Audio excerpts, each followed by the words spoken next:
Hey everybody, David here, and today I want to do a how to watch Transformers in chronological order because there might be a lot of people stuck at home and want to watch this franchise, want to get into it. I am someone that's maybe not the biggest fan, but I have watched all these films. I'm actually doing a little marathon myself right now by watching all the films in chronological order. I enjoy the chronological order way. You don't have to watch them this way. There's no rule book that says you have to. I just enjoy watching them in chronological order after I've seen them in release date order.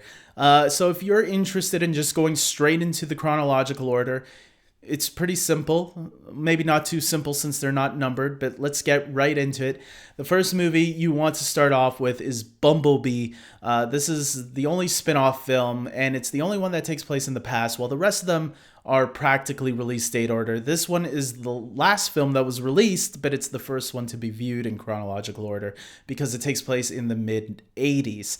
1985, I want to say. I'm not 100% sure on that right now because I forgot.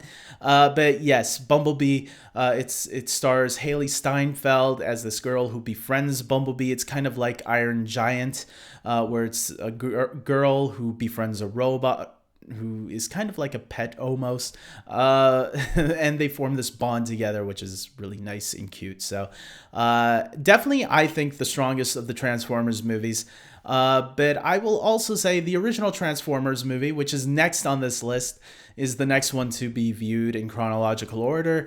This one stars Shia LaBeouf and Megan Fox and is the first to be directed by Michael Bay, and he directs all the rest of the movies from here on out because Bumblebee was directed by Travis Knight.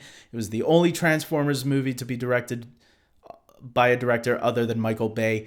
Michael Bay now takes over the wheel, and if it goes to a place where you don't like as you keep going through these films, I don't blame you for quitting after the first movie. I always recommend to people, watch them for yourself for the first time and make your own judgments. Don't let other people make judgments for you, because it doesn't matter what my opinion is on these movies.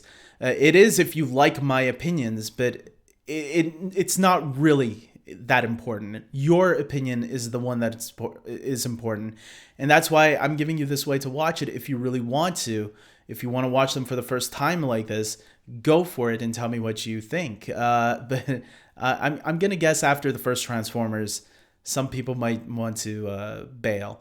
But if not, that's awesome. And hopefully you enjoy all the movies that come after the first one.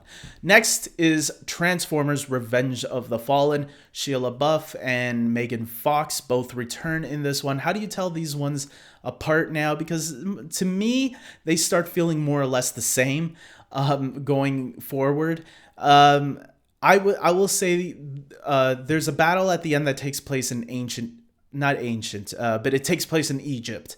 There's some ancient ruins and some pyramids, so it helps makes the ending of this film feel a little different from the first one. But that's about it. So moving on, you want to go to Transformers Dark of the Moon. Now, how do you tell this one apart from the other ones? Well, Shia LaBeouf returns, but Megan Fox does not. Instead, she's replaced by a blonde girl. I think she's Australian, if I remember correctly. So there you go. Shia LaBeouf, different girlfriend.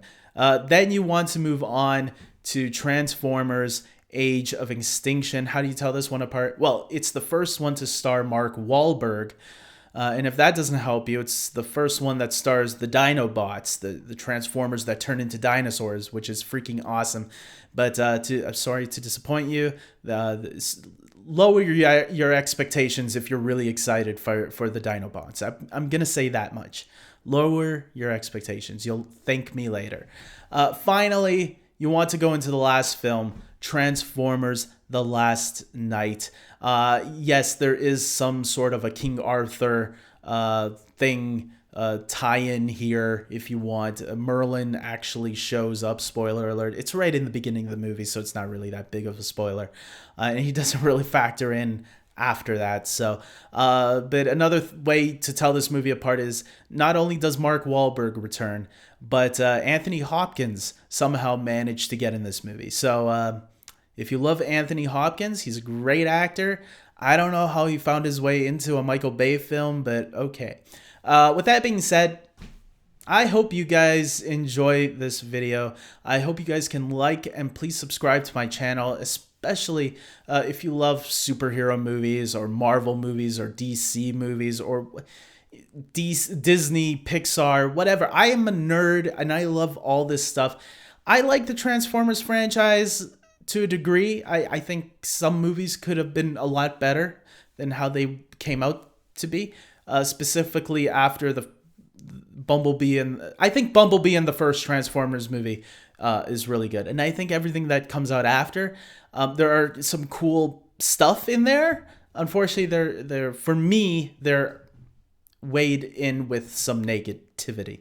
Probably a little bit too long in some areas where they could have probably shortened the movie quite a lot. With that being said, I hope you... Well, I already said all that. So with that being said, I'm repeating myself too much. Take care.